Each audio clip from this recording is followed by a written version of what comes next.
En el programa de esta semana, el Arcón vuelve a la localidad segoviana de Carbonero el Mayor.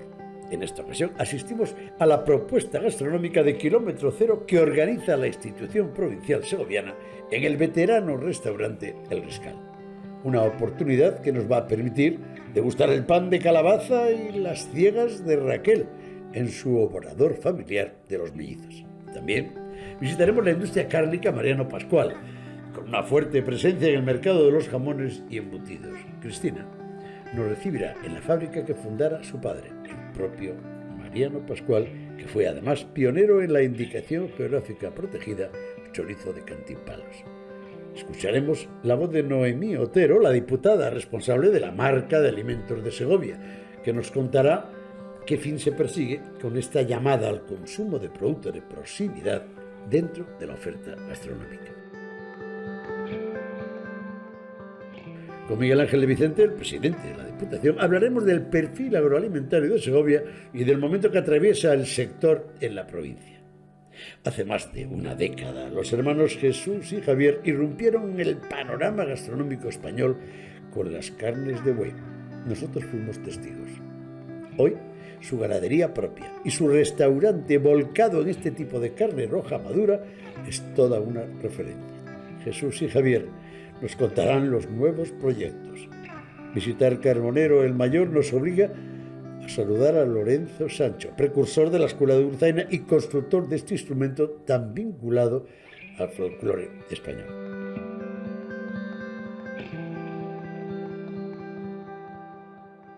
Ahora sí, nos esperan Jesús y Javier. Con ellos visitamos la finca, la impresionante finca de los bueyes.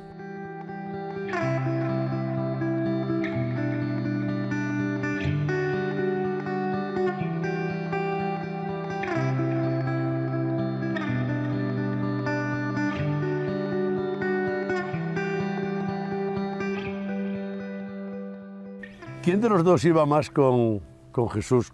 Era tratante. ¿Quién iba con él a las ferias? Hombre, lógicamente yo, por ahí me nace la ilusión por ser veterinario. Oye, ¿y te acuerdas de aquellas ferias en las que ibais? Sí, claro, íbamos a Torrelavega, a Ávila, a muchas, a Salamanca. Las grandes ferias, ¿no? Sí, íbamos a comprar terneros. O sea, tu vínculo con la ganadería era clara, de toda la vida. Efectivamente, sí. Y eso hace que estudies veterinaria. Estudié veterinaria. Lo cual te ha venido muy bien para el momento. Me ha venido genial. Jesús, ¿tú te acuerdas de tu madre, de Petra, en la cocina? Perfectamente, ha sido toda mi adolescencia a su lado. Y en un bar pequeñito, restaurante en la plaza del pueblo, en Carbonero el Mayor, allí fueron los inicios y allí ya empecé a sacar los platos que ella preparaba.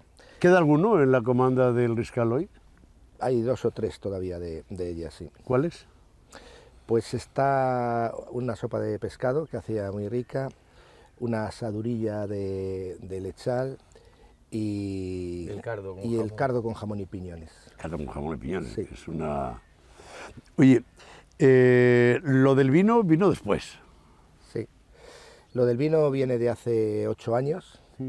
Era una ilusión que teníamos por tener un vino que fuera al nivel de la carne.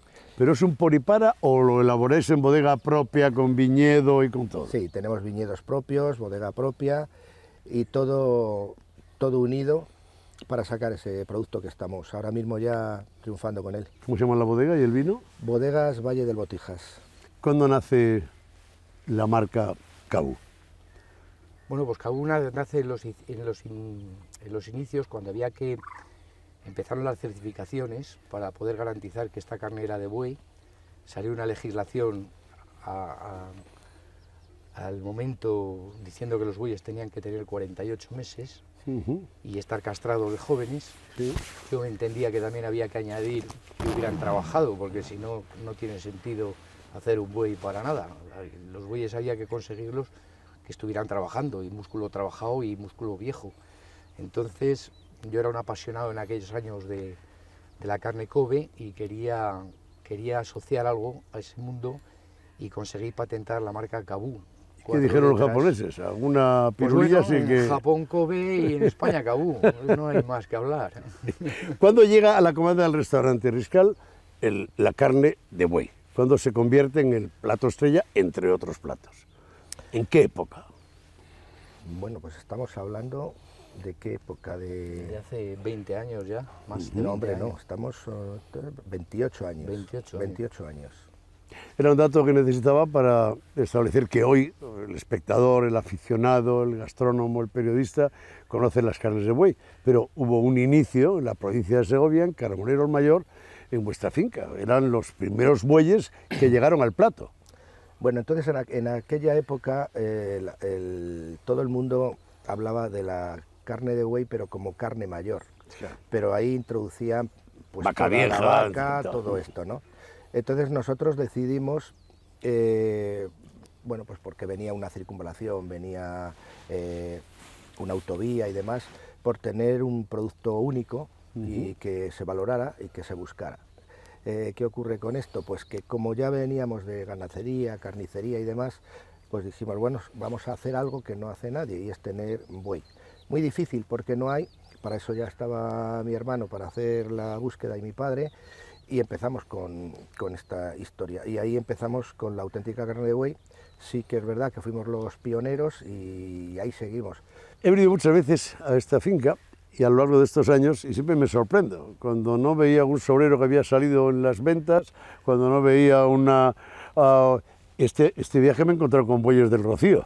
Efectivamente. ¿Sigues manteniendo ese perfil entre tus bueyes trabajados? Sí, sí, gracias a las redes sociales estoy conectado absolutamente con todas las yuntas de los bueyes. Yo de hecho bajo mucho al Rocío y a Huelva y todos los ganaderos ya los voy conociendo, se va corriendo la voz y cada vez que quitan un animal me llaman. Las esculturas son tuyas, Sí, todas. todas. ¿Y tú por qué no hiciste, en vez de veterinaria, Bellas estudiarte Artes. Bellas Artes? Bueno, yo soy siempre un tío inquieto y cuando estuve empezando a hacer mi finca quería que fuera diferente. Gracias a un amigo me enseñó una finca con una escultura, digo, esa la voy a hacer yo. ¿Y quién te regaló el primer saxofón? El primer saxofón me lo regaló mi suegro. ¿Sigues tocándole o no? Bueno, vamos haciendo ahí pinitos. Jesús, hemos logrado cerrar el círculo completo. Por una parte el vino, la bodega, el enoturismo. Por otra parte, las cárnicas y el buey, con un diferencial y una marca como Kabú. Por otra parte, el restaurante. Lo mezclas todo. La gente, el comensal, no sé si tocar el saxo, darás conciertos o no, pero el comensal viene a esta finca, prueba tu vino, ve las viñas. Ve todo. De hecho, hay excursiones que tenemos desde varios puntos, pero sobre todo de Madrid, que hace todo ese círculo visitando y probando de nuestros productos. Y ahora mismo hemos empezado a hacer embutidos de buey y también probando esos productos y llevándose a sus casas. De hecho, en la bodega, cuando van a catar los vinos, también catan los embutidos de buey a la vez.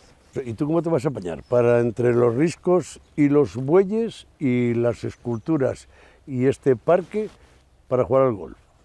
Pues ya lo has visto. Ahí Pero en estoy- serio, vamos a poder jugar al golf. ¿Pero cuántos hoyos? Vamos a hacer 4 hoyos con 9 salidas, para que sean 9 hoyos. Y bueno, va a ser un poco divertimento para... Yo tengo muchos amigos y muchos clientes que Jugar al- juegan al golf conmigo. Y bueno, ¿por qué no hacerlo entre los bueyes y pasárnoslo bien? Van a cambiar un poco las tornas. Hasta ahora la imagen era la vaca que veía pasar el tren y ahora va a ser el buey que ve Que pasar vea la bola. las bolas, ¿sí? De hecho, aquí los bunkers se llaman bunker bueyes. Pues como que siempre que vengo, siempre me llevo alguna novedad, alguna primicia, pronto el hotel Riscal y pronto el campo de golf. ¿De cuántos hoyos me has dicho? De 4. De momento 4. Un placer, amigos. Pues mucho gusto por volverte a tener otra vez. Seguiremos dándote sorpresas, ¿eh?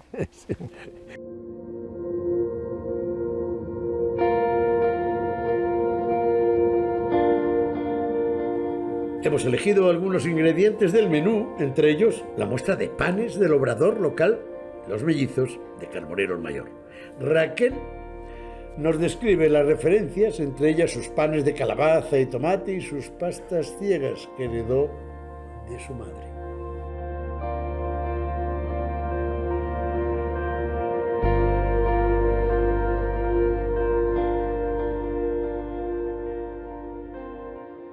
No me digas que sigues teniendo en la memoria el olor, el aroma de la panadería de casa. Sí. Eso no se pierde, ¿eh? Eso no se pierde nunca. Nunca.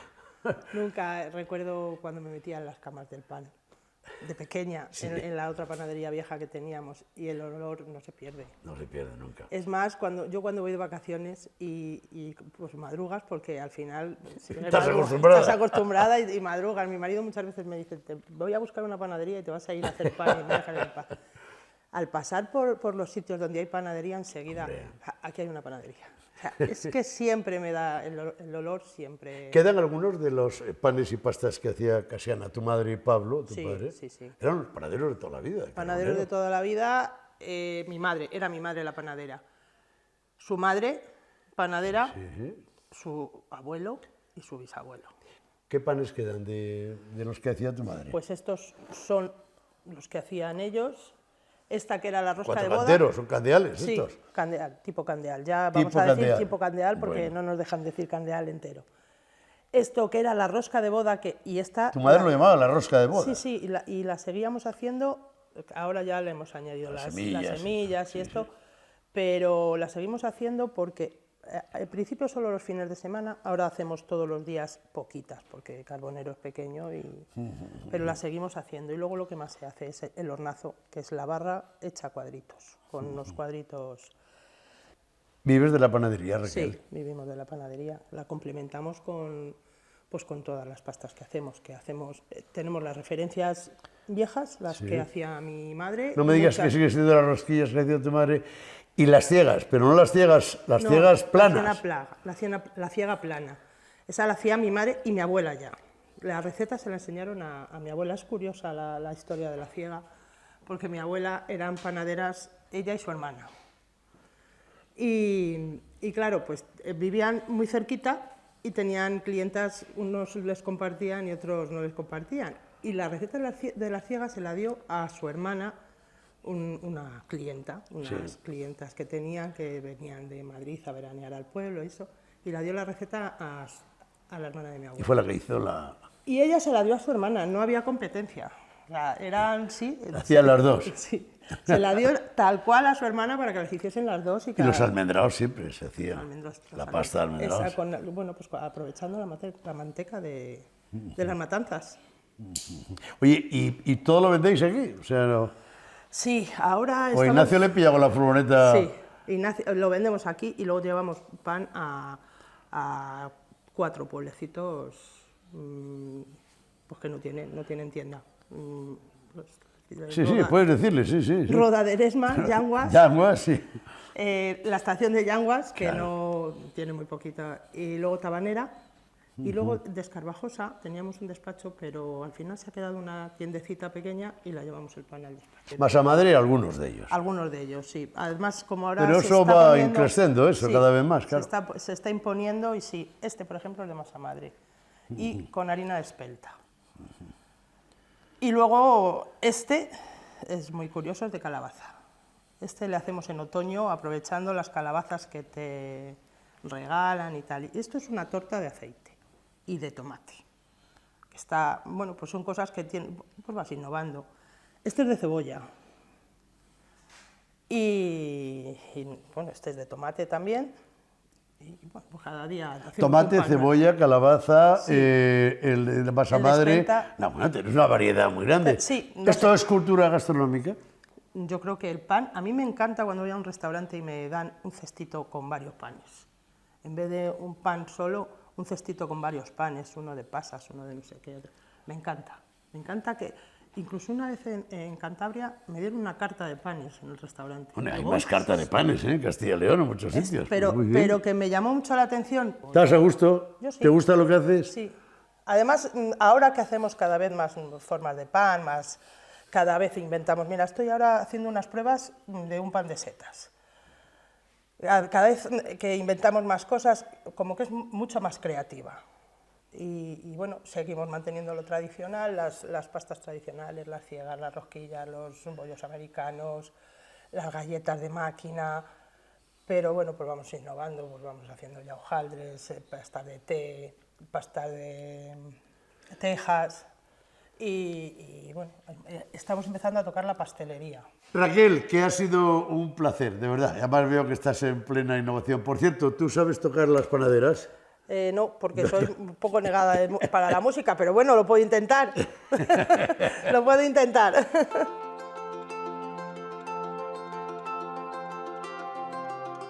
Carbonero el Mayor es el epicentro de la industria jamonera segoviana y un enclave del ámbito geográfico de la IGP Chorizo de Cantimpalos.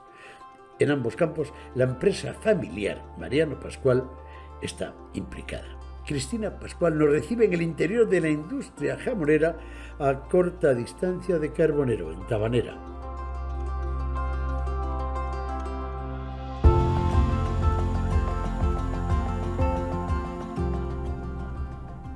Oye, ¿es verdad que cuando tú eras niña creías que todo el mundo giraba en torno a la industria cárnica, que no había otra cosa? Sí, lo creía, porque mis abuelos, los dos, se dedicaban a ello y todos mis tíos también. ¿Quiénes eran tus abuelos? Mis abuelos, el padre de mi padre era Virgilio Pascual, que fue el que fundó esta empresa, y el padre de mi madre era Ireneo Llorente.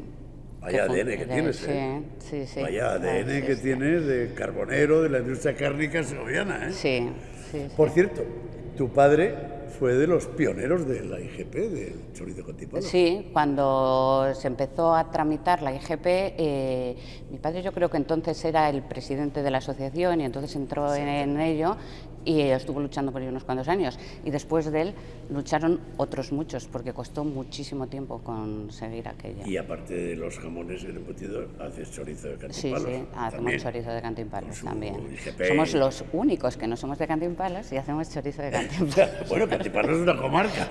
Bueno, que sí, en cuanto a IGP sí, pero me refiero al pueblo. Vamos. Oye, ¿tú tenías claro que te ibas a quedar a trabajar en la industria cárnica? Cuando Sí. hiciste empresariales, te vas a estudiar a Madrid, pues, pero sabías que ibas a terminar aquí. Yo hice empresariales para terminar aquí, si no me hubiera dedicado a otra cosa. Yo ya lo hice pensando en dedicarme a esto. ¿Elegiste bien? Elegí bien, bueno, yo siempre que elijo una cosa voy hasta el final. Mariano Pascual es la marca, ¿no? Sí. ¿Dónde vendéis vuestros jamones? Bueno, vendemos en toda España, en la península, en las islas y exportamos algo a la comunidad económica. No en mucha cantidad, pero algo sí que sale. Oye, jamón blanco. Mayormente, o sea, la mayoría que fabricamos es jamón blanco, todo lo que ves aquí es jamón blanco, y también hacemos algo de jamón ibérico. Muy bien.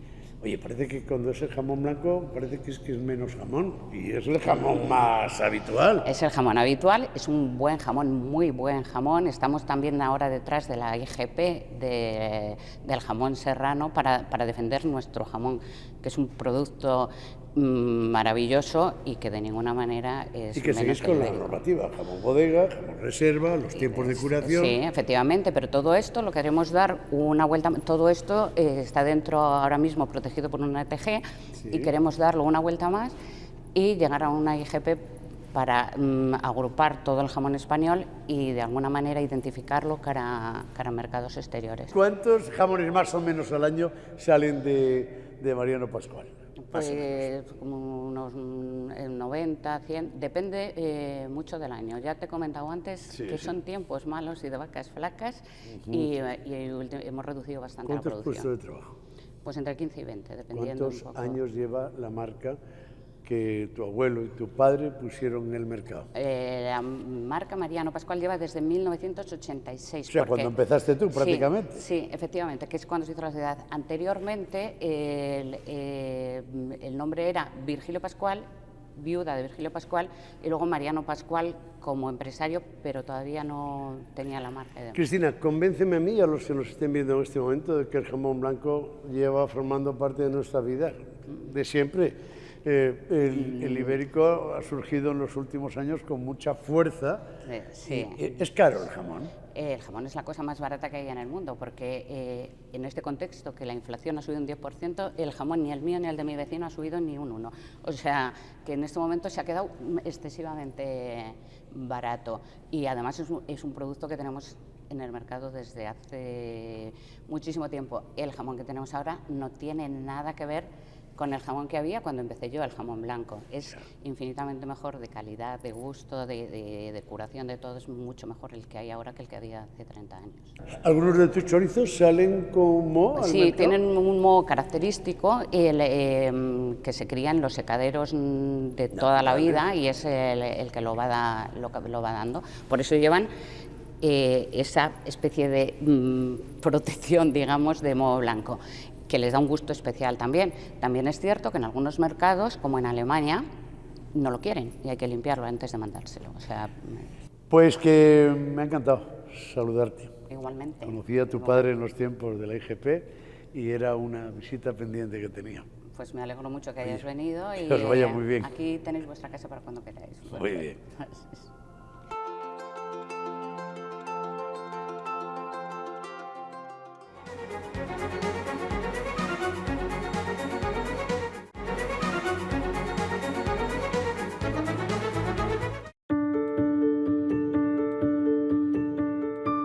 En el marco de la presentación del acto gastronómico del menú Kilómetro Cero, charlamos con Noemí, la diputada responsable de Alimentos de Segovia.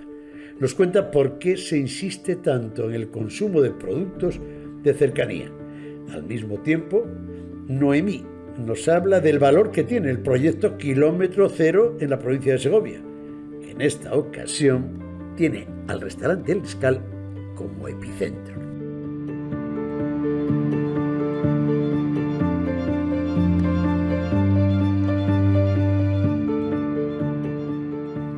Noemí, ¿cuál es tu responsabilidad en la institución provincial, en la Diputación de Segovia? Soy la diputada de Promoción Provincial, responsable de Alimentos de Segovia, Empleo y Sostenibilidad. Madre mía. Sí. Pues, todo eso tiene mucho que ver con el desarrollo rural, con frenar la despoblación y con tirar de las industrias familiares del medio rural.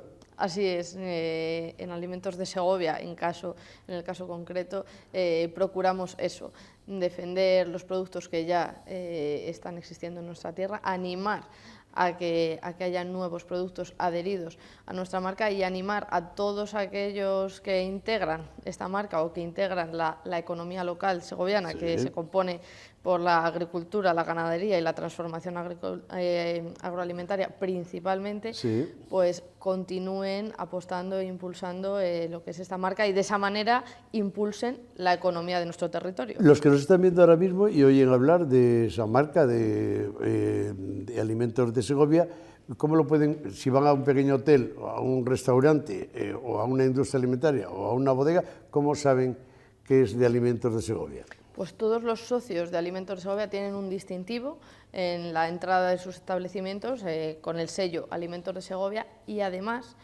todos aquellos establecimientos que no pudiendo estar en Alimentos de Segovia por distintas circunstancias, pues por ejemplo estoy pensando en una casa rural o un establecimiento en un hotel, que no tiene como tal características concretas para entrar en alimentos, pero sí apuesta por el consumo de proximidad y de manera indirecta también por los alimentos de Segovia y por la economía de nuestra provincia, tienen un distintivo que se llama sello de Kilómetro Cero.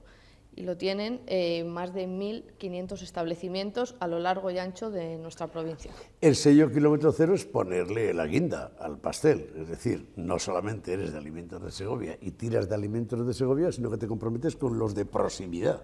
Efectivamente.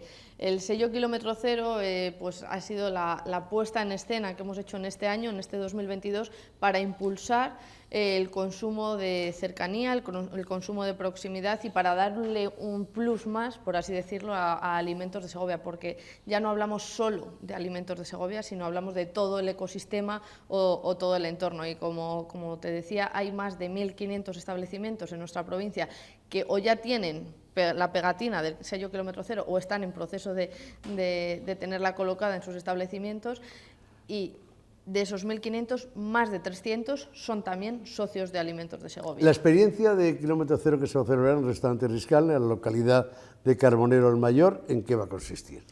Pues ¿O en qué consiste? Lo que hoy celebramos aquí es una propuesta gastronómica elaborada de manera íntegra con productos bien de Alimentos de Segovia o bien productos ecológicos, productos de calidad, todos ellos, que estén elaborados, cultivados o criados en nuestro territorio, en nuestro entorno. Por lo tanto, Raquel tiene el obrador aquí, Jesús y Javier tienen los bueyes y la carne y el restaurante aquí.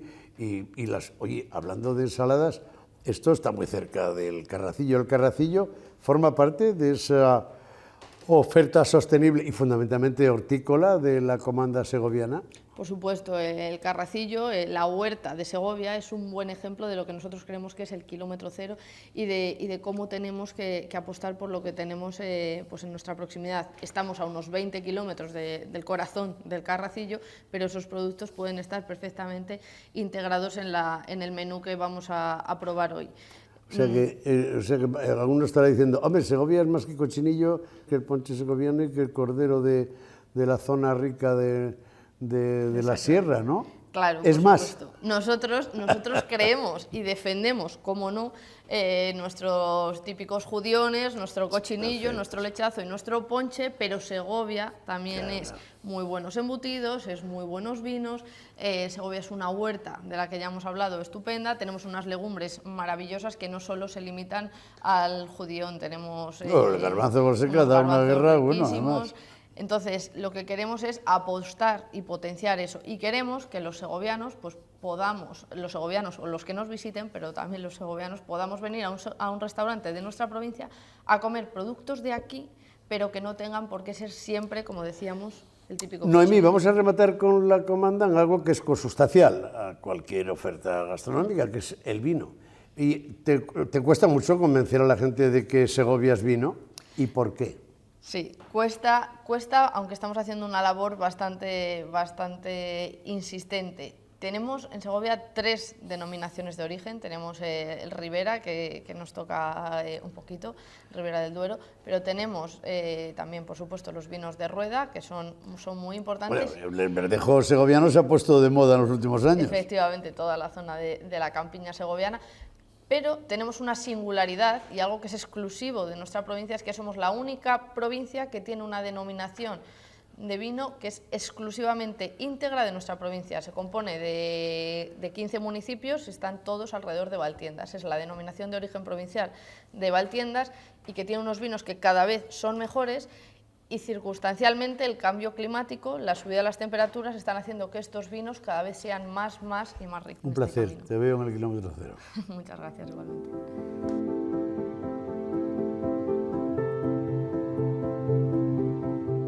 Miguel Ángel de Vicente es el presidente de la Diputación de Segovia. Aprovechamos su presencia en el acto gastronómico para charlar con él sobre el sector agroalimentario y el medio rural de la provincia. Para ello, lo hacemos desde lo alto de un pequeño cerro, del que dicen en la localidad que es el mejor mirador sobre Carbonero el Mayor.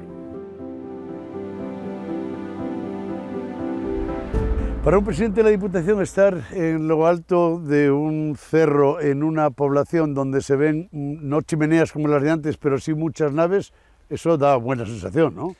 Bueno, y más si nos encontramos en el centro del territorio de la provincia de Segovia. Es el centro, el Carbonero Mayor. Como es Carbonero. Por lo tanto, bueno, pues con orgullo, ¿no?, de estar pisando ese territorio y de que de fondo tengamos lo que compone el territorio de la provincia de Segovia. Por cierto, uno de los epicentros de la industria cárnica segoviana y un referente en España.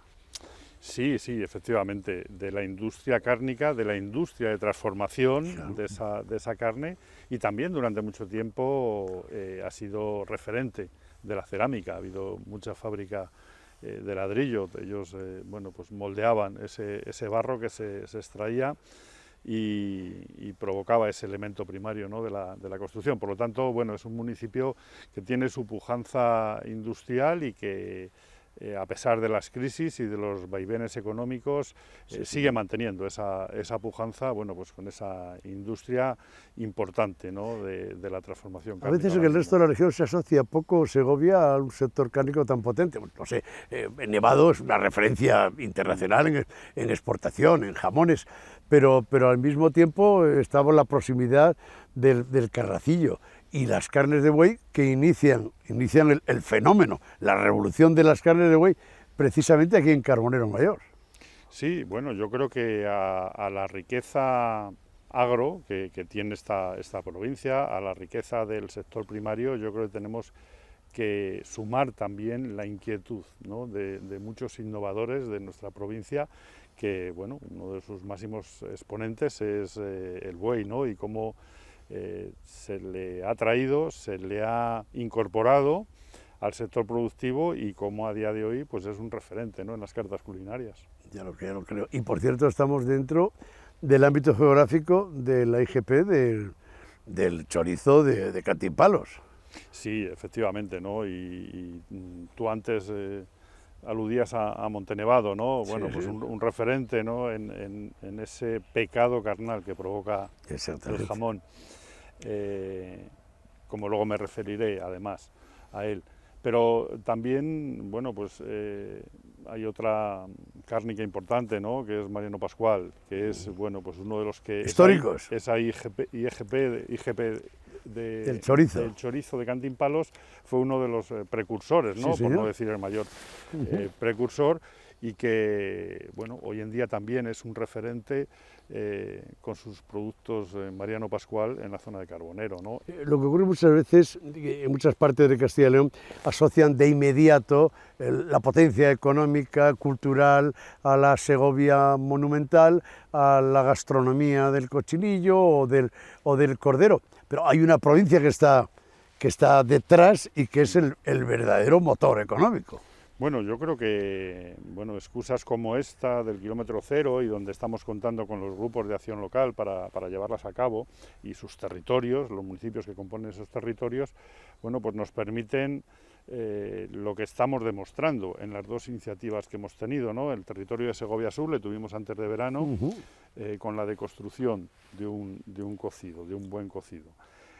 Hoy venimos a la zona de Tierra de Pinares, con su elemento de transformación cárnica, con su producción cárnica, pero también con su producción hortofrutícola. Es decir, son dos ejemplos de la riqueza que tiene nuestra provincia, que llega a tener nuestro territorio, ¿no? Pasamos de la confección de un guiso de puchero a el tratamiento de esos productos hortofrutícolas incorporados en una carta variada con hortalizas, ¿no?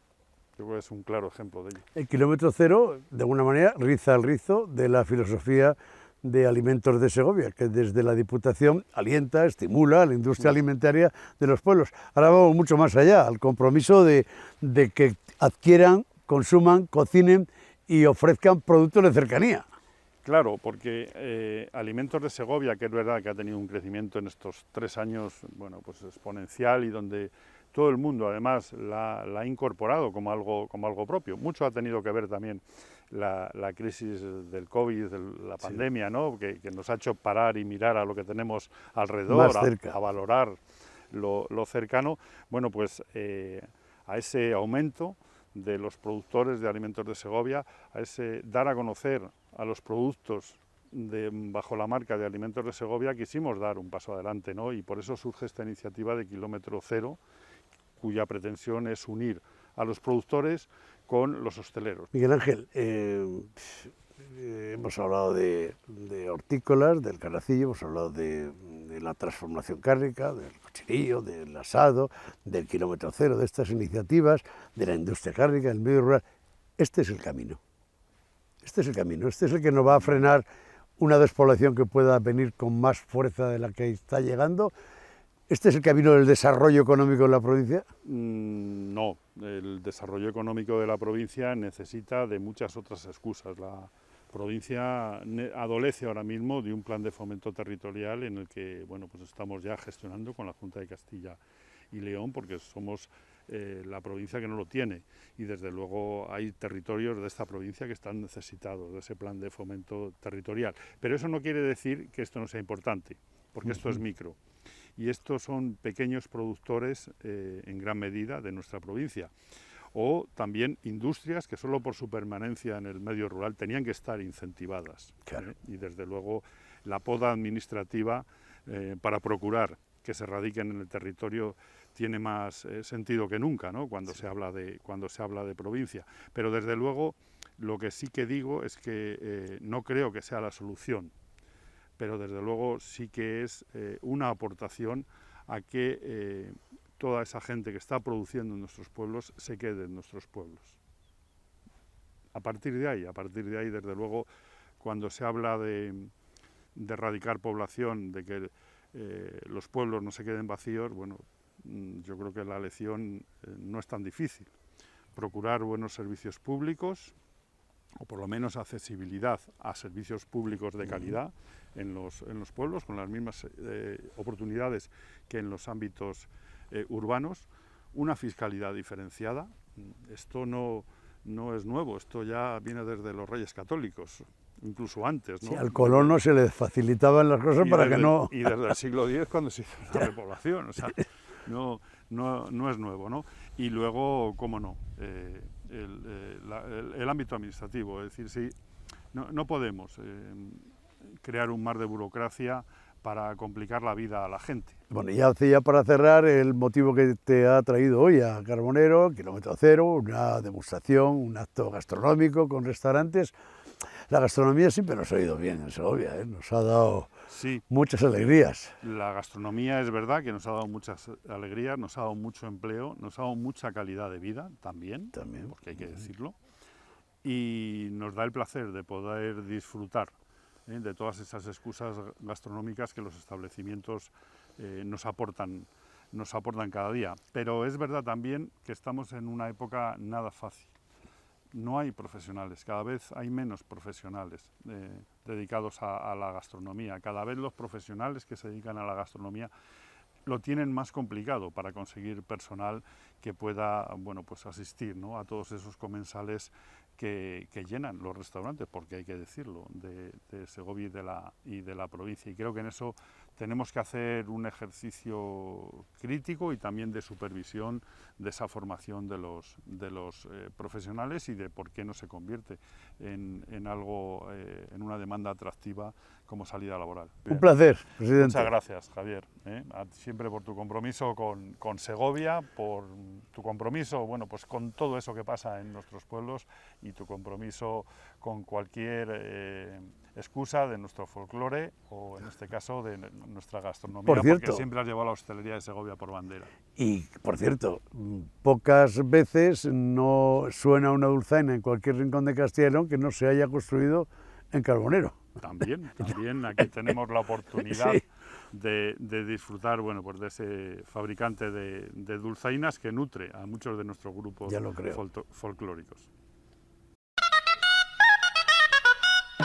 No podíamos marcharnos de Carbonero el Mayor sin saludar a Lorenzo, toda una referencia en el folclore español, en la música tradicional segoviana, y uno de los últimos constructores de dulzainas, a quien le debemos que no desapareciesen. Su sensibilidad y compromiso le colocan en el origen de muchas escuelas de este instrumento y de su construcción. Solamente fueron unas palabras en el sosiego de su casa familiar, pero siempre interesantes. En un futuro abordaremos con mayor detenimiento su taller y su obra.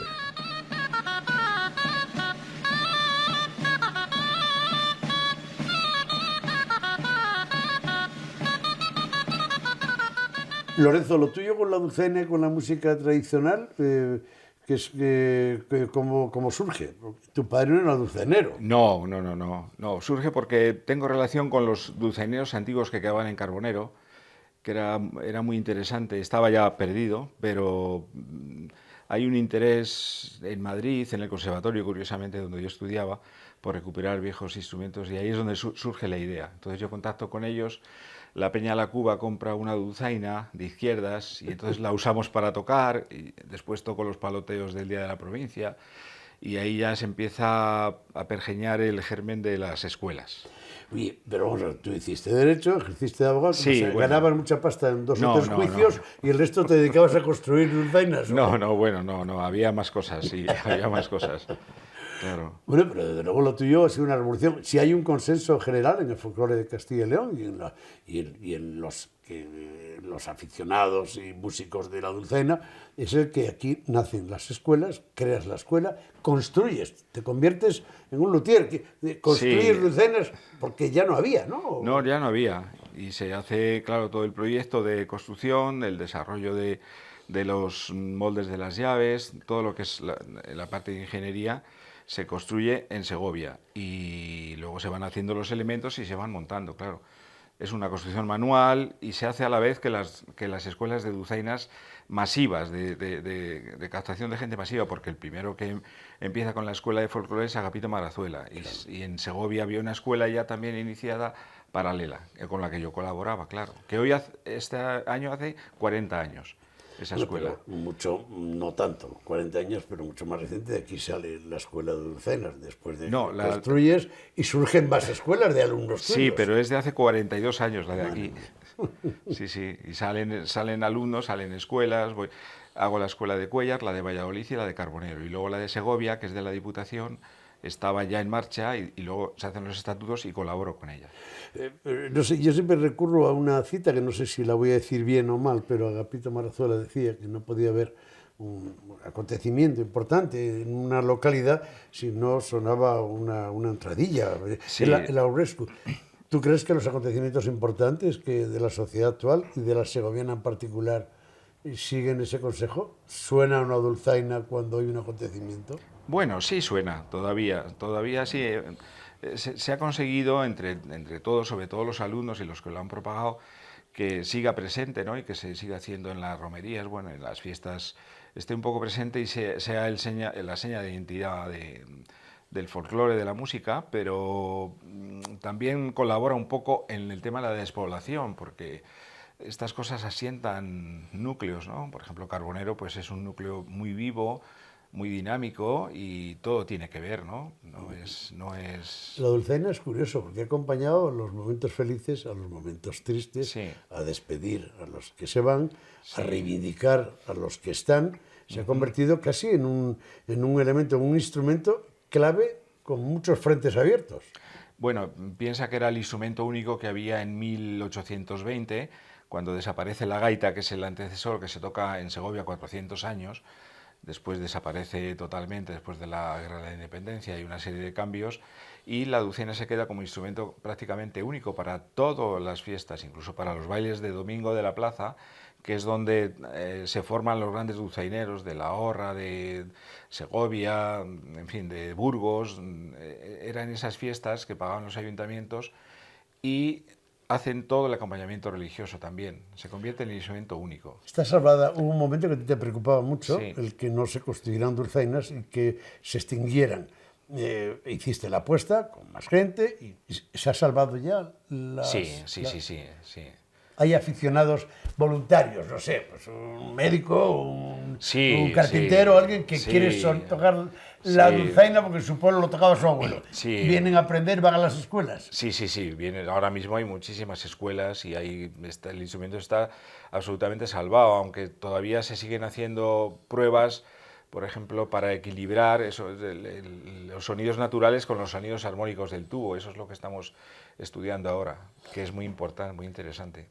Es curioso, fíjate, recientemente en un programa de televisión,